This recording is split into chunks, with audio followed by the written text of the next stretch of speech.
Hello बच्चों, कैसे हो आप लोग। आज स्टार्ट करते हैं हम क्लास 11 का फिजिक्स पार्ट 2। ठीक है, पार्ट 1 का वीडियो नहीं बनाया है, लेकिन ऐसा नहीं कि आप पार्ट 2 देखोगे तो आपको समझ में नहीं आएगा। ठीक है, यहाँ पे हम जो है मैकेनिकल प्रॉपर्टीज ऑफ सॉलिड से स्टार्ट करते हैं। ठीक है, बहुत अच्छे से समझ में आएगा अगर आप पूरा कंसंट्रेट करके समझोगे। तो यहाँ पे अब बात करते हैं हम कि इलास्टिसिटी जो हमारा टॉपिक है, तो वो इलास्टिसिटी। तो इलास्टिसिटी पे बात करते हैं। तो इलास्टिसिटी क्या होता है, हर एक मटेरियल, मेरी बात समझो, किसी भी मटेरियल पे अगर हम उसे फोर्स लगा के उसके शेप और साइज को चेंज कर दे। ठीक है, शेप और साइज को चेंज कर दे, और आफ्टर रिमूविंग द डिफॉर्मिंग, जिससे चेंज कर रहे हैं उसे हम बोलते हैं डिफॉर्मिंग फोर्स। ठीक है, अगर after removing the deforming force the body regain its original size या शेप। ठीक है, तो ऐसे बॉडी को हम बोलते हैं इलास्टिक बॉडी। ठीक है, अब एक चीज समझो कि हर बॉडी का इलास्टिसिटी अलग अलग परसेंटेज पे होता है। कुछ बॉडी क्या होते हैं कि अपने टू द पूरा अच्छे से कवर कर लेते हैं, जैसा उनका था पहले फोर्स लगाने के बाद अगर फोर्स हटा देते हो तो सेम ओरिजिनल साइज को रिगेन कर लेते हैं, लेकिन कुछ पूरी तरह नहीं कर पाते। तो इसमें कुछ बॉडी ऐसे भी होते हैं जो पार्शियली इलास्टिक होते हैं, कुछ इन इलास्टिक होते हैं जो बिल्कुल कर ही नहीं पाते हैं। ठीक है, तो यहाँ पे इलास्टिसिटी की अगर डिफिनीशन की बात करें तो इलास्टिसिटी है the property of matter by virtue of which body tends to regain, ध्यान देना यहाँ पे, regain its original shape and size after deforming force removed is called elasticity. ठीक है, अब यहाँ पे बात आता है कि सर जी डिफॉर्मिंग फोर्स क्या है। तो मेरे बच्चों, मैं आपको बताऊं कि डिफॉर्मिंग फोर्स किसी भी बॉडी पे, जैसे यहाँ पे इस बॉल पे अगर हम देखें तो यहाँ पे हमने देखो इसको फोर्स लगाया और इसको हमने दबा दिया, तो इसके साइज में क्या आ रहा है, चेंजेस आ गया। ठीक है, ये देखो हाथ से, और जैसे हम अब इसमें जो इसके साइज को जिस फोर्स से चेंज किया डिफॉर्मिंग फोर्स है, और जैसे ही हमने इसको हटाया ये अपने ओरिजिनल साइज में आ गया, तो ये इलास्टिक है। इसकी इलास्टिसिटी एकदम 100% है, इसमें कुछ भी चेंजेस नहीं आया। ठीक है, कुछ बॉडी ऐसे होंगे कि हमने उन्हें दबाया और वो जो है रीगेन तो किए, बट पूरी अच्छे से तरह से रीगेन नहीं कर पाए अपने ओरिजिनल साइज को। ठीक है, तो उनको हम क्या बोलते हैं, पार्शियली इलास्टिक बॉडी। ठीक है, क्लियर हो गया बात। और कुछ ऐसे भी होते हैं जो बिल्कुल बिल्कुल कर ही नहीं पाते, जैसे कि आप क्ले ले लो या आटा को ऐसे ऐसे आप बिल्कुल से कर दो तो अपने ओरिजिनल साइज में कभी आ ही नहीं सकता। ठीक है, तो उस ऐसे बॉडी को हम क्या बोलते हैं, इन इलास्टिक बॉडी। क्लियर हो गया। ठीक है, तो अब आपको समझ में आया कि इलास्टिक बॉडी क्या होता है। थोड़ी सी यहाँ पे हम बात करें, देखो यहाँ पे अगर हम इलास्टिक बॉडी की बात करें तो इलास्टिक बॉडी, अच्छा एक चीज और कि इलास्टिक बॉडी में जो है रीजन क्या होता है, elastic body is due to intermolecular force between constituent particles of the body. ठीक है, जो भी जिस मॉलिक्यूल्स, आप कह दो कि एटम, जो भी बॉडी के अंदर कॉन्स्टिट्यूएंट जिससे वो बना हुआ है कॉन्स्टिट्यूट, उनके बीच जो इंटरमॉलिक्यूलर फोर्स लगता है वो रीजन होता है क्या, इलास्टिसिटी का। ठीक है, क्लियर। तो ये भी पूछा जाता है कि रीजन क्या है, तो यहाँ पे आप रीजन ध्यान देना कि intermolecular force between constituents particles of the body. ठीक है, अब क्लियर हो गया। अब इलास्टिक मान लिया कि हम एक एग्जांपल लेके समझते हैं कि ये कोई है बॉडी, रबड़ या, अच्छा यहाँ पे एग्जांपल है रबड़, स्प्रिंग, ईटीसी। तो यहाँ पे हमने फोर्स लगाया है, अब फोर्स लगा के हमने इसको प्रेस कर दिया यहाँ तक, तो आफ्टर रिमूव करेंगे। ठीक है, इस फोर्स को रिमूव किए, जैसे हमने फोर्स लगा के इसको यहाँ तक प्रेस कर दिया, और अभी फोर्स लगा ही हुआ है, शुरू में ओरिजिनल साइज ये था, फोर्स लगाया यहाँ तक आ गया। ठीक है, अब जैसे ही हम फोर्स हटा देंगे, जैसे ही हम फोर्स हटा दिए ये अपने ओरिजिनल साइज को गेन कर लिया। तो ऐसे बॉडी क्या है, इलास्टिक। ठीक है, अब बात आती है पार्शियली इलास्टिक। एक बॉडी आती है partially elastic. Partially elastic body. तो ऐसे बॉडी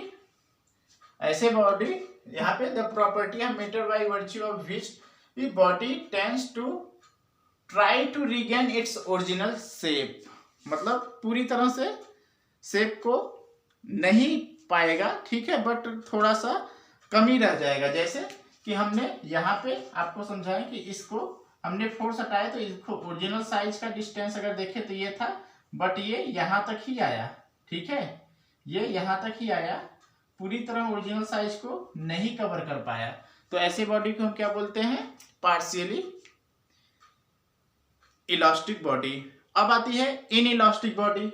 अभी हम इनको और अच्छे से बताएंगे, एक छोटा सा एग्जांपल दे देते हैं आपको। इन इलास्टिक बॉडी, ठीक है, इन इलास्टिक बॉडी। तो इसमें क्या होता है कि मान लिया कि ये बॉडी हमारा ओरिजिनल था और इस पे फोर्स लगा के हमने यहाँ फोर्स लगाया और इसका ओरिजिनल साइज ये है, तो हम अगर फोर्स को रिमूव कर दें तो ये जो है आपको इसी शेप और साइज में रह गया, चेंज नहीं हुआ इसका शेप और साइज, मतलब चेंज हुआ, सॉरी, मतलब रीगेन नहीं हुआ, ये अपने ओरिजिनल साइज की तरफ थोड़ा सा भी मूव नहीं किया। तो ऐसे बॉडी को हम क्या बोलते हैं? इन इलास्टिक बॉडी, ठीक है, ऐसे बॉडी को क्या बोलते हैं हम? In elastic body. तो अब क्लियर हो गया होगा कि इलास्टिक बॉडी क्या है, पार्शियली इलास्टिक बॉडी क्या है, या मटेरियल या मैटर जो भी आप कह सकते हो, इन इलास्टिक मटेरियल क्या है। तो एक बार फिर से समझो, इलास्टिक में after removing the deforming force body regain its original shape and size, and partially elastic body में कि after removing the deforming force body try करेगा अपने ओरिजिनल शेप एंड साइज को पाने का, मतलब पूरी तरह अपने ओरिजिनल उससे थोड़ा सा कम रह जाएगा, ठीक है। और इन इलास्टिक में मतलब जैसा हमने लगा दिया बस ट्राई भी नहीं करेगा, एक बार डिफॉर्म हो गया। इसको ऐसे ही समझो कि जैसे ये मोबाइल मेरे पास ये है मेरा टैब, अब देखो इसको हम क्या करें कि बस इसको तोड़ दें, हथौड़े मारे टूट गया, फिर ये कभी अपने ओरिजिनल साइज को नहीं रीगेन कर पाएगा, ठीक है। तो ये कैसा है? इन इलास्टिक, ठीक है। अब ऐसे किसी को और एक चीज ध्यान देना कि अब ये है मार्कर, ठीक है, तो इसको आप दबाओगे तो इनके बीच इंटरमोलिकुलर फोर्स की वजह से ही इसमें चेंजेस आएंगे, इलास्टिक या इन इलास्टिक, कोई भी मटेरियल हो सकता है वो। क्लियर हो गया बात? ठीक है। अब इसमें हम थोड़ा सा आगे चलते हैं।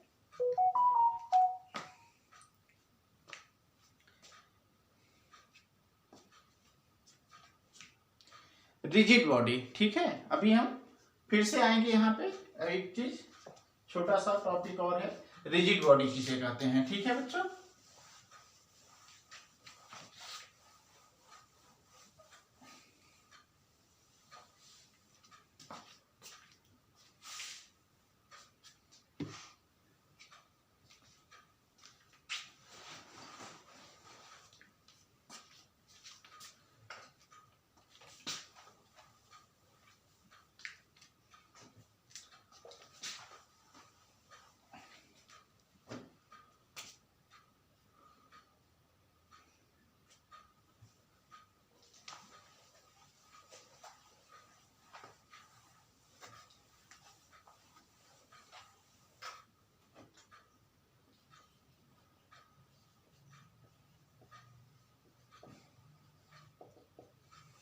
अब एक चीज समझो, रिजिड बॉडी की अगर बात करें हम, तो कुछ ऐसे बॉडी जिनके बीच हमने फोर्स लगाया, जैसे मार्कर है, हमने इसको फोर्स लगा के प्रेस किया, ठीक है, कंप्रेस, राइट, दबाया, तो ये इसके शेप एंड साइज में कुछ भी चेंजेस नहीं आया, ठीक है। मतलब कि the relative distance between the intermoleculars constituent, ठीक है, of the particles can not be change, ठीक है। तो ऐसे बॉडी को हम क्या बोलते हैं? रिजिड बॉडी, ठीक है। जिस पे हमने फोर्स लगाया उसके शेप और साइज में कुछ भी चेंजेस नहीं आया, ऐसे बॉडी को हम क्या बोलते हैं? Rigid body, right. तो रिजिड बॉडी, दुनिया का क्या हर एक बॉडी रिजिड बॉडी है? नहीं, कोई भी बॉडी, अब एक चीज समझो, अब हम इसको अगर ऐसे अभी हाथ से कर रहे हैं, ठीक है रिजिड है, बट बहुत ज्यादा लगा के यहाँ से फोर्स, हम बहुत ज्यादा फोर्स लगाएंगे तो ये दब जाएगा, से चेंज हो जाएगा, ठीक है। सिमिलरली ये मोबाइल ये है, इसको हम ऐसे दबा रहे हैं तो क्या हो रहा है, अभी तो नहीं दब रहा है, तो रिजिड तो है, लेकिन क्या परफेक्टली रिजिड है? परफेक्टली तो कुछ भी रिजिड नहीं है ना, ठीक है। तो ये आपको समझ में आ गया होगा कि परफेक्ट रिजिड बॉडी क्या है। The body in which the separation between its constituent particles does not change, ठीक है। a body in which the separation between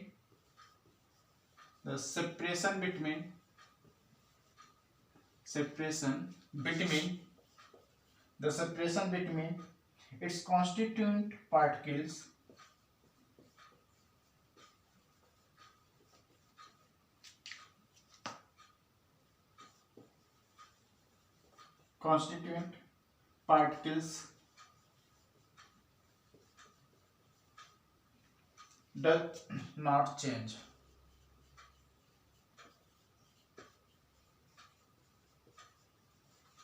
does not change, ठीक है। या you can say it never gets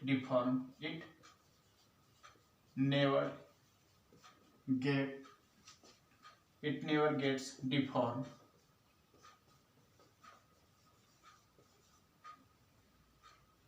In nature, no body is perfectly rigid.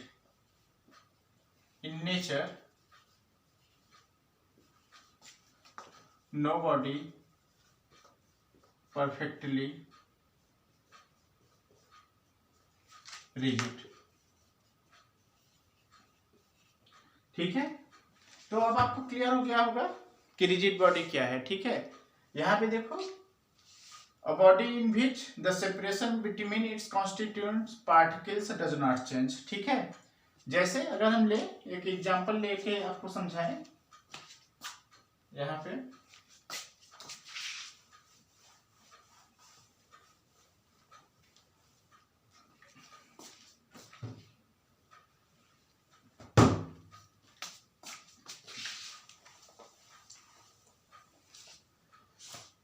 समझो, मेरी बात समझो कि जैसे एक बॉडी है,